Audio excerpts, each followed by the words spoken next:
তা ইমাম মাহদী আবার কখন আসবে? আমরা তো বুঝলাম ইমাম মাহদী আসবেন তারপরে দাজ্জাল, তারপরে ঈসা আলাইহিস সালাম, তারপরে খেলাফা, এই তো। তাহলে ইমাম মাহদী আবার কখন? আমাদের বুয়েটের মাহদী বের হয়, পাঞ্জাব থেকে মাহদী বের হয়, হ্যাঁ, বাংলাদেশের ওই কোনায় মাহদী বের হয়, সৌদি আরব থেকে ওই কোনা থেকে মাহদী বের হয়, হয় না? খুব ভালো করে মনে রাখবেন, যতক্ষণ এই বিশ্বে একটা মালহামা না হচ্ছে মাহদী আসছেন না।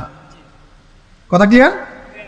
এই বিশ্বে যতক্ষণ একটা মালহামা না হচ্ছে মাহদী আসছেন না। তিনি আসবেন ফাতিমা রাদিয়াল্লাহু আনহার বংশ থেকে। কার বংশ? তার আসল নাম মুহাম্মদ। কি নাম? তার নাক উঁচু, নাক একদম উঁচু, খাড়া, কপাল চওড়া, চেহারার গড়নটা আমাদের নবী সাল্লাল্লাহু আলাইহি ওয়াসাল্লামের। তার বাবার নাম হবে আব্দুল্লাহ, তার মায়ের নাম